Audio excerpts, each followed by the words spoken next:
Welcome! Today, we are taking on a huge story, how our world got so connected. We're going to cover 700 years that completely reshaped the planet, weaving a bunch of separate empires into the single, complex global system we know today. So let's just dive right in. The big question is, how did we get here? How did this all happen?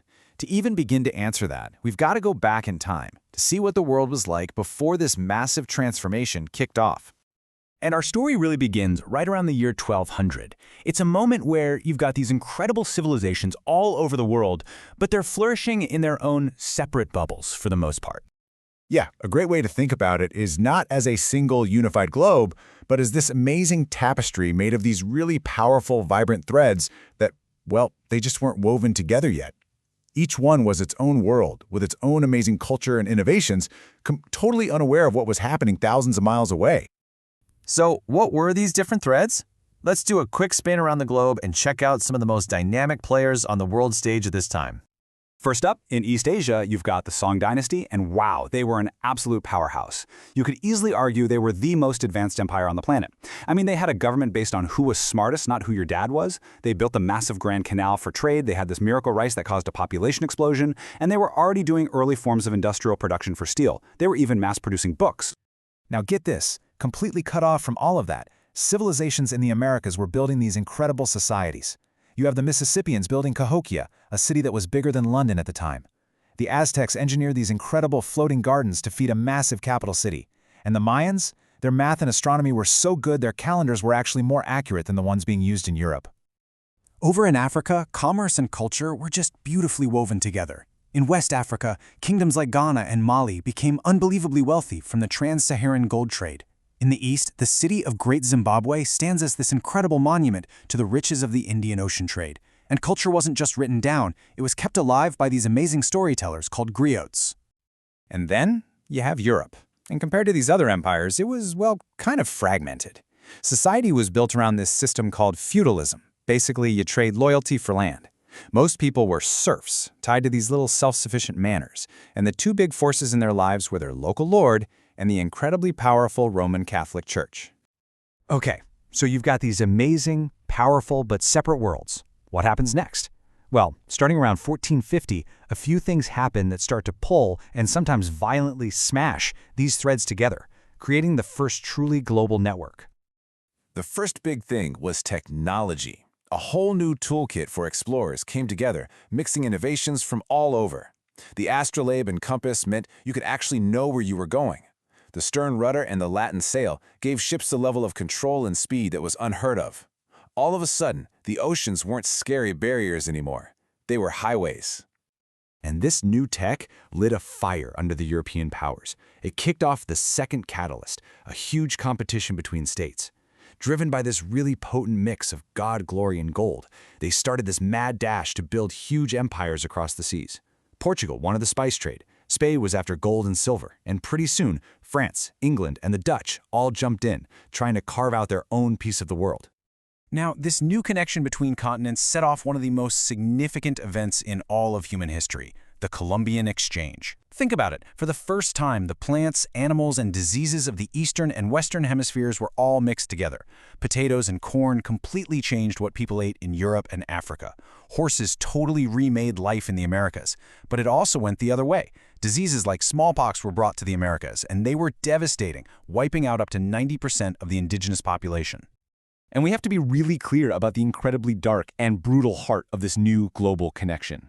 To get the labor for the mines and plantations in the Americas, Europeans created the triangular trade. This was a horrific system that forcibly ripped millions of Africans from their homes and transported them across the Atlantic in unimaginable conditions. It was a system that not only caused immense suffering, but also fundamentally rewired the economies of 3 continents.